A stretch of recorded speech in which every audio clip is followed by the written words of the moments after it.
different than when an intimate friend comes and hugs and, greets us very intimately, very friendly way. So, in the same way, the Lord is more pleased when we render intimate devotional service on the platform of spontaneous love than when we render a formal devotional service on the platform of scriptural rules and regulations, Vaidhi Bhakti. So our devotional service in the line of Lord Chaitanya is based on the principle of spontaneous love, whereas in most other sampradayas, most other lineages, it's based on rules and regulations only. So that's the major difference between the Sri Sampradaya and the Gaudiya Sampradaya that we're a member of. Is there another question? Yes. From let's do the related ones. Does Śrī Viṣṇusahasranāma accept offenses as well? Yes. Śrī Viṣṇusahasranāma accepts offenses. It is possible to offend Lord Vishnu if we don't approach him in the proper way.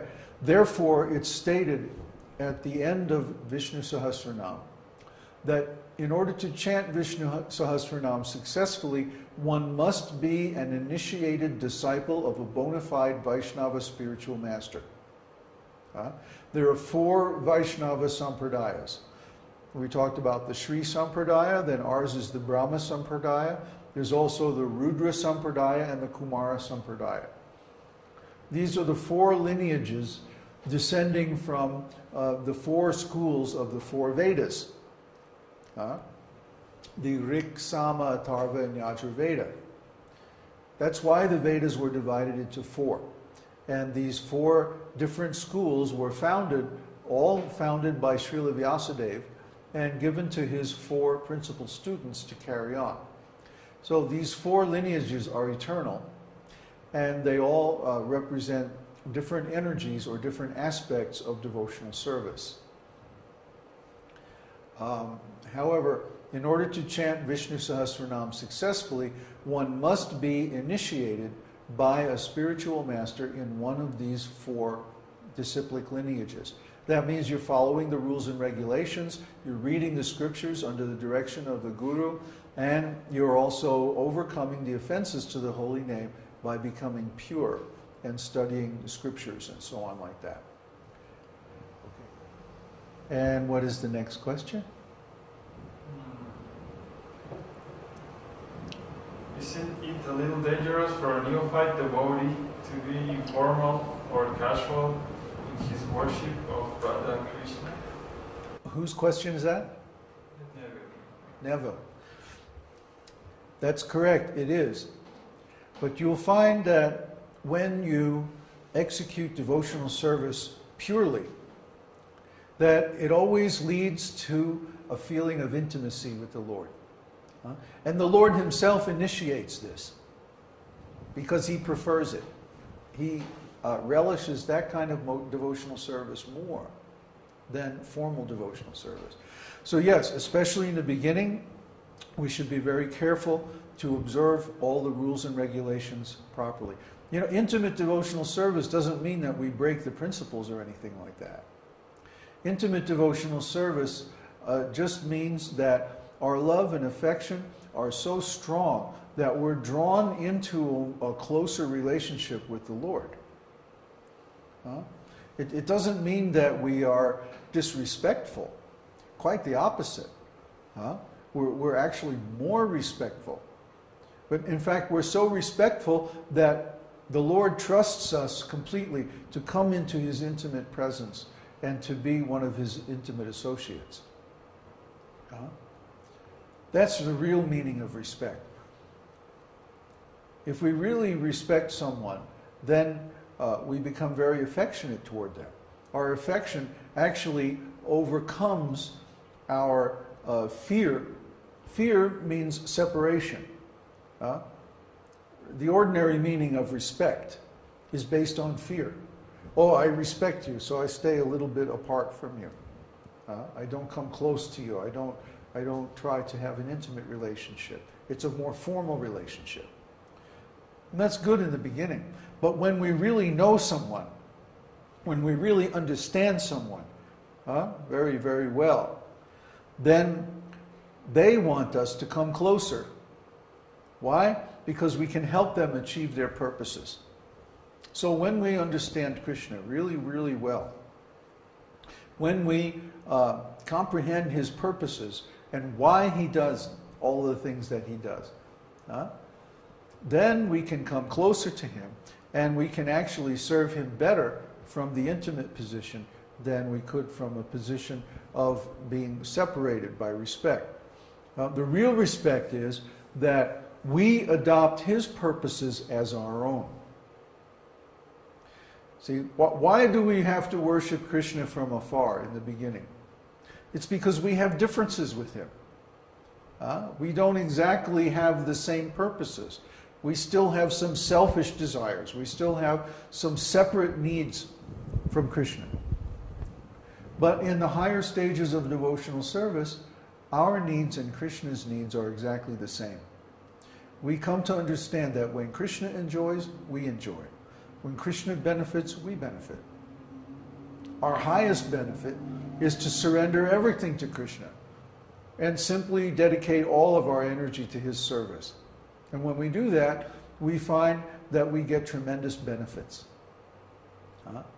Because Krishna is everything. And when we enter into a very dedicated service relationship with Krishna, then we get everything. We get everything. Everything desirable, everything enjoyable. Krishna means the reservoir of pleasure. So when we get Krishna, we get it all. This is very hard to understand in the beginning. In the beginning, we're thinking, we're selfishly motivated. We're thinking, well, what can I get by worshiping Krishna? Yeah, then it's very good to be a little respectful, a little apart. Because we have some differences with Krishna. But in the higher stages of devotional service, once we understand actually what Krishna wants, then our purposes and Krishna's purposes become one. There's no difference between what Krishna wants and what we want. This is the quality of an advanced devotee, and especially the gopis. The gopis' aims and desires are for Krishna's pleasure. They want Krishna to enjoy. That's all they want. Because they know from experience that when Krishna enjoys, they enjoy. When Krishna is happy, they're happy. We are all leaves of the tree of Krishna. So when we arrange for Krishna's pleasure, then we automatically experience pleasure. Just like you'll find if you preach Krishna's message to people, you automatically enjoy. And there's no reason for it. Like, why is it so satisfying for us to present this knowledge?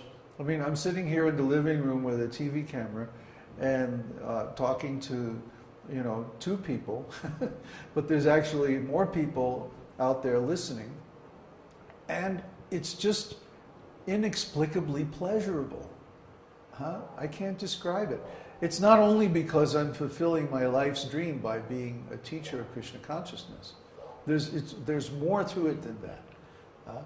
Krishna is pleased when we serve his purposes. And when Krishna is pleased, we are pleased. Automatically. Because he is the root of all existence. Try to understand. When we water the root of the tree, automatically all the leaves and branches are satisfied. So, when we serve Krishna, automatically not only we are satisfied, but everyone is satisfied. Just like the Buddhists, they chant this prayer that means, let me send good wishes to everybody in the universe, all the living entities. But they're trying to it's like putting water on each leaf of the tree separately. Let me send good wishes to all these living entities. Why not just send good wishes to Krishna? Krishna is the root of all those living entities. He's the source of all those living entities. He emanates them like the sun emanates light and heat. So we can very easily become happy, we can very easily become satisfied simply by satisfying Krishna. There's no chance of committing offenses if our purposes and Krishna's purposes are identical. Another question? Is it acceptable for a neophyte devotee to sing powerful songs of intimacy like Radha Krishna Karnamora before actually realizing this intimacy? Or should we wait until we make advancement in Vaidhi Bhakti? Whose question is that? Never. How else are we going to make advancement unless we sing those songs? Huh? In fact, we should sing these. I'm going to gradually start presenting all of these Vaishnava songs in these satsang programs.